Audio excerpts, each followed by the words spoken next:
오늘 우리에게 주시는 하나님 말씀은 마태복음 25장 31절에서부터 40절까지의 말씀입니다. 신약성경 마태복음 25장 31절로부터 40절까지의 말씀, 하나님의 말씀 여기 이렇게 기록되어 있습니다. 인자가 자기 영광으로 모든 천사와 함께 올 때에 자기 영광의 보좌에 앉으리니 모든 민족을 그 앞에 모으고 각각 구분하기를 목자가 양과 염소를 구분한 것 같이 하여 양은 그 오른편에 염소는 왼편에 두리라. 그때에 임금이 그 오른편에 있는 자들에게 이르시되 내 아버지께 복 받을 자들이여 나와 창세로부터 너희를 위하여 예비된 나라를 상속받으라. 내가 줄일 때에 너희가 먹을 것을 주었고 목마를 때에 마시게 하였고 나그네 되었을 때에 영접하였고 헐벗을 때에 옷을 입혔고 병들었을 때에 돌봤고 옥에 갇혔을 때에 와서 보았느니라. 이에 의인들이 대답하여 이르되 주여 우리가 어느 때에 주께서 줄인 것을 보고 음식을 대접하였으며 목마르신 것을 보고 마시게 하였나이까? 어느 때에 나그네 되신 것을 보고 영접하였으며 헐벗으신 것을 보고 옷 입혔나이까? 어느 때에 병드신 것이나 옥에 갇히신 것을 보고 가서 배웠나이까 하리니 임금이 대답하여 이르시되 내가 진실로 너희에게 이르노니 너희가 여기 내 형제 중에 지극히 작은 자 하나에게 한 것이 곧 내게 한 것이라 하시고 아멘. 오늘 말씀은 예수님께서 다시 오실 때, 다시 말씀드리면 세상에서 심판하러 오시는 판결자로 오실 때에 과연 어떠한 사람이 복 받을 자, 칭찬과 함께 상 받을 자가 되는지에 대한 말씀입니다. 오늘 본문은 마태복음 25장, 즉 28장으로 이루어진 마태복음에서 이제 십자가를 지시는 본격적인 내용 26장 바로 전에 그의 사랑하는 제자들에게 전하시는 마지막 설교 말씀입니다. 이때 예수님께서는 다시 오실 때 어떤 모습으로 오실지를 말씀하십니다. 사람의 옷, 즉 육신을 입고 이 땅에 오신 예수님은 지금 십자가를 지시고 우리의 죄를 해결해 주시는 구세주로 오시지만 다시 부활하셔서 우리에게 오실 때는 영광의 보좌에서 모든 사람을 심판하시게 될 것이다 라고 분명하게 말씀하시고 있습니다. 그것이 바로 오늘 본문 말씀 31절과 32절의 말씀입니다. 이 심판은 마치 인생의 최종 성적표와 같습니다. 이때 모든 사람들은 그 각자의 인생이 하나님 앞에서 주의 양과 같은 의인으로 살았는지 아니면 염소와 같은 악인으로 살았는지를 구별받게 됩니다. 그것이 바로 33절의 말씀입니다. 양은 그 오른편에, 염소는 왼편에 두리라.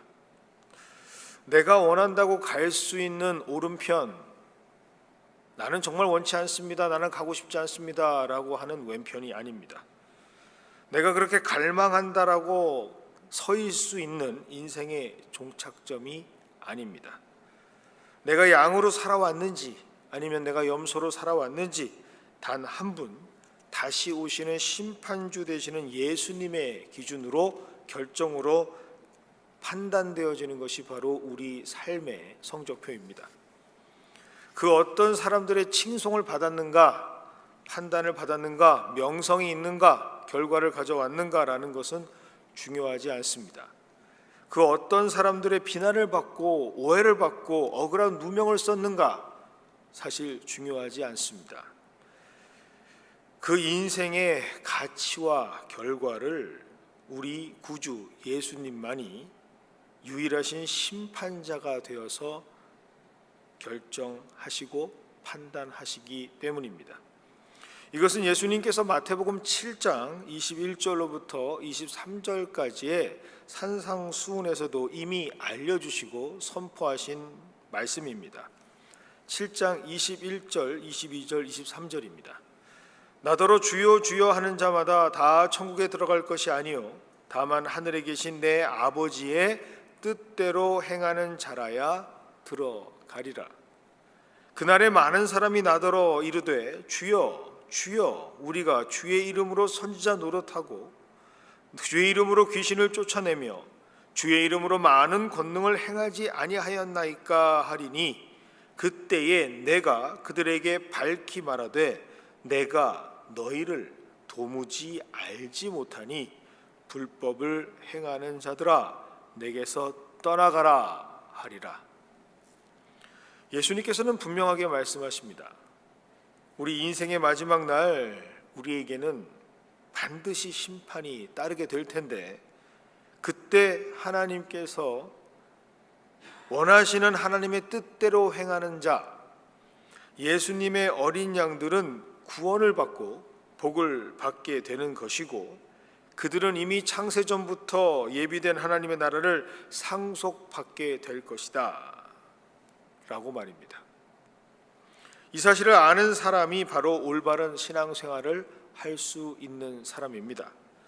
인생의 마지막을 알고 준비하는 삶, 심판주 앞에서 합당한 삶으로 인정받기를 소망하며 살아가는 삶이 바로 우리 온전한 신앙인의 모습이라는 것이죠. 이러한 삶을 살아가는 사람들을 말하는 비유가 바로 처녀들의 비유입니다.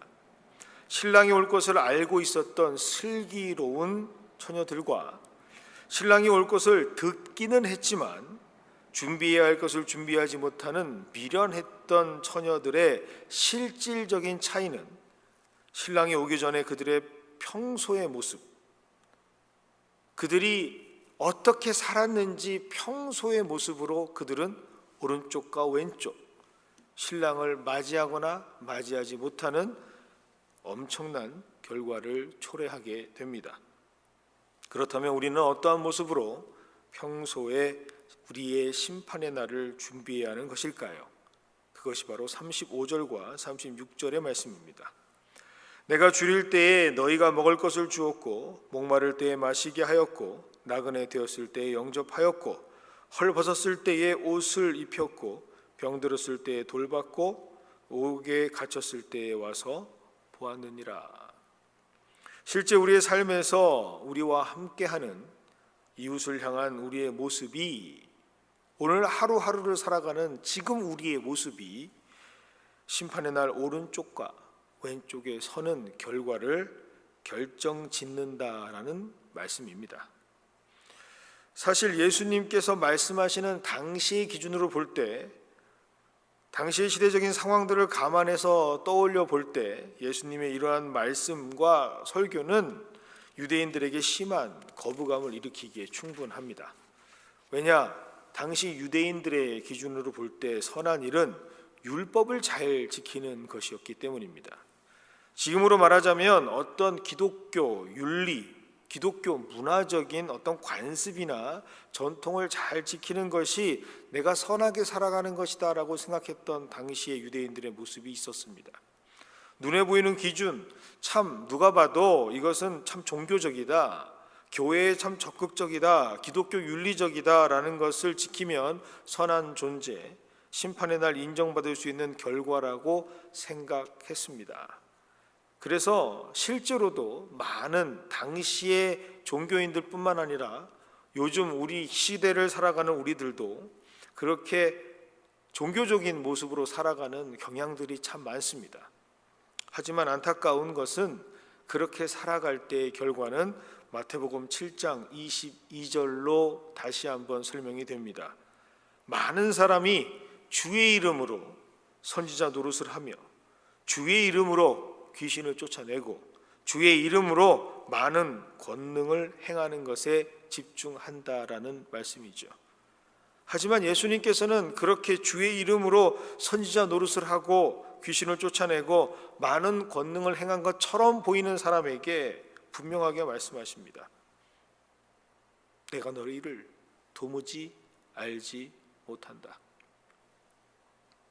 누가 하나님께 의인으로 인정받을 수 있는가? 그것은 바로 우리들이 언제 그런 일을 했습니까?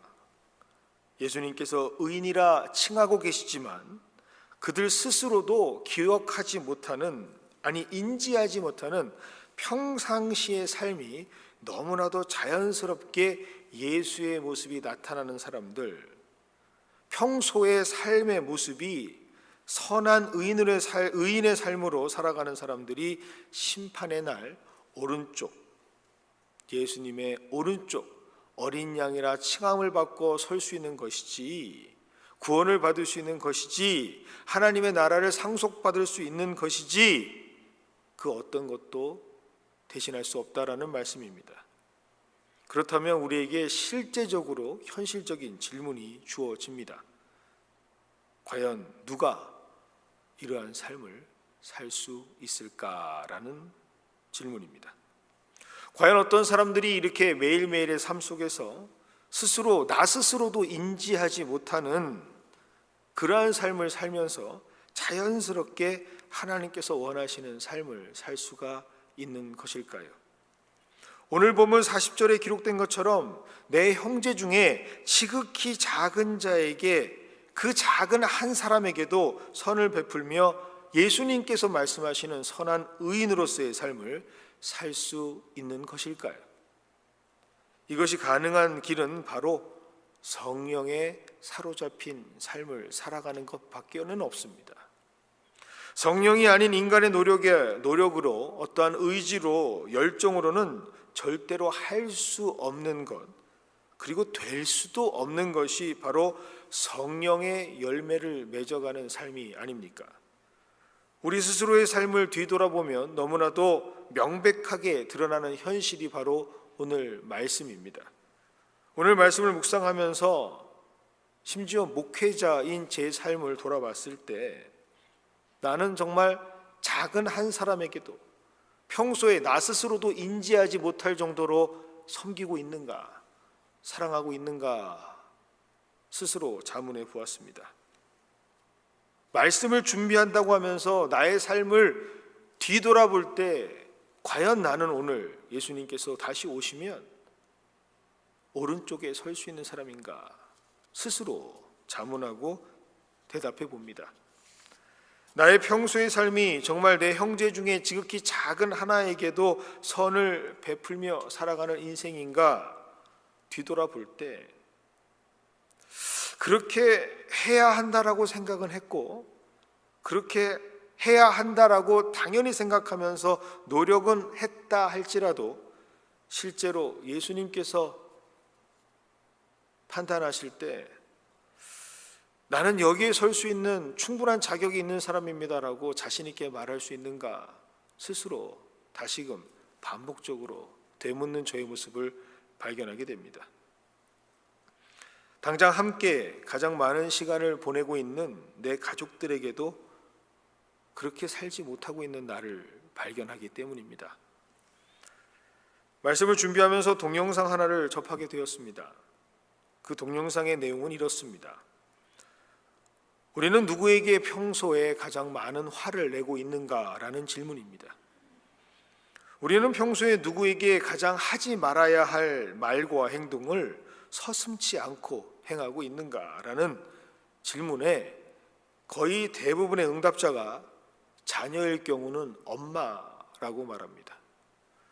부모님일 경우는 내 자녀들이라고 답합니다. 아내인 경우에는 남편인 경우에는 아내라고 말합니다. 이 얼마나 충격적인 반전입니까? 실제 우리의 삶을 돌이켜볼 때 우리는 사랑한다라고, 우리는 가장 아낀다라고, 소중하다라고 생각하는 우리의 배우자, 가족들, 자녀들에게 가장 심하고 가슴 아픈, 사무치고 상처되는 씻을 수 없는 행동과 말들을 서슴지 않게 하고 있는 장본인들입니다. 오늘 말씀 40절에 내 형제 중에 지극히 작은 자 하나도 아닌 이미 나에게 사랑하라고 하나님께서 주신 내 가족들에게도 조차 작은 호의를 베푸지 못하고 선을 베푸지 못하고 그렇게 내 성격대로 내 감정을 누구에겐가 덤핑하면서 아파하게 하는 것을 인지하지도 못하고 살아가는 우리의 삶이 바로 우리의 솔직한 모습입니다. 가정에서도 하지 못하는 일을 과연 우리는 직장에서 잘 하고 있을까요? 가정에서도 하지 못하는 일은 결국 교회라는 공동체에서도 그렇게 위선적으로 하려고 하는 것처럼 보일 수는 있겠지만, 오늘 말씀하신 것처럼 내가 언제 그랬습니까? 내가 언제 그런 일을 했습니까? 나도 인지하지 모른 채 자연스럽게 누구에겐가 선을 베풀고 호의를 베풀고 하나님께서 기뻐하신 일을 할 수 있을까라는 생각을 우리는 오늘 말씀을 통해서 스스로 물어볼 수밖에 없습니다. 아는 사람에게도 이렇게 하나님의 뜻을 행하지 못하고 있는데 일면식도 없는 남에게는 어떠하겠습니까? 갑과 을, 사회에서 말하는 비도덕적이고 공정하지 못한 문화, 우리가 알고 있지만 여전히 비판을 받음에도 불구하고 지워지지 않고 성행하고 지속되는 이유는 우리 스스로, 우리 모두가 원초적인 죄의 모습을 가지고 있기 때문입니다. 이런 우리가 어떤 의지를 갖고 있는다 할지라도, 이런 우리가 어떤 열성으로 선한 일을 감당한다 할지라도 결코 우리는 선한 열매를 맺을 수 있는 존재들이 아닙니다. 그래서 이것을 가능하게 하는 유일한 길이 성령께서 우리를 사로잡아 주실 때만이 가능한 것입니다. 나는 죽고 예수로 살 때 우리의 삶 가운데 예수님의 향기가 나는 것처럼 우리 모든 삶의 순간순간마다 성령의 열매를 맺기 위해서 성령 하나님께서 우리 삶의 주인이 되어 주실 때만이 우리는 성령의 열매를 맺을 수 있는 것입니다. 우리의 평상시의 삶이 선한 의인의 삶이 될 수 있는 것, 그것은 바로 성령께서 우리에게 찾아와 주셔서 우리 삶의 주인이 되어 주시고 내주하여 주셔서 우리도 모르게 자연스럽게 성령의 열매를 맺어가시는 하나님의 은혜가 있을 때만이 우리는 그 결과로 예수님께서 다시 오실 때 오른쪽 어린 양, 이미 준비되어지는 그 나라를 상속받을 수 있는 권리를 부여받는 사람들이 됩니다. 오늘 이것이 바로 하나님께서 말씀을 통해 우리에게 깨닫기를 원하시는 말씀이 아닌가라는 생각을 합니다. 이 새벽 예배의 자리, 말씀의 자리에 부르심을 얻게 된 축복이 바로 우리에게 있습니다. 그러므로 오늘 말씀 34절이 더 절실하게 우리를 향하신 하나님의 말씀으로 들립니다. 그때의 임금이 그 오른편에 있는 자들에게 이르시되 내 아버지께 복 받을 자들이여, 나와 창세로부터 너희를 위하여 예비된 나라를 상속받으라. 심판주 예수님께서는 오른편에 있는 자들에게 복 받을 자들이라라고 친히 칭해 주십니다. 오늘 이 자리에 예수님께서는 우리 모두를 복 받을 자들로 삼아 주셔서 이 말씀을 듣게 해 주신 것이라고 믿습니다. 오늘 이 자리 우리 모두 복 받을 자가 되어서 이제 우리가 어떻게 살아가야 하는지를 깨닫게 된다면 오늘 하루도 복 받을 자로 하나님의 말씀이 우리 삶의 주인이 되어 주셔서 악인이 아닌, 죄인이 아닌, 염소가 아닌 의인으로 변화받게 되는 성령의 인도하심을 받는 우리 모두가 되기를 원합니다. 그렇게 살아가게 될 때 나도 모르는 사이에 내 주변에 그 어떤 작은 자라 할지라도 우리는 하나님께서 보시기에 선한 행동을 베풀 수 있고 나눌 수 있고 성령의 열매들로 맺어가는 하루하루를 살아갈 수 있게 될 줄 믿습니다.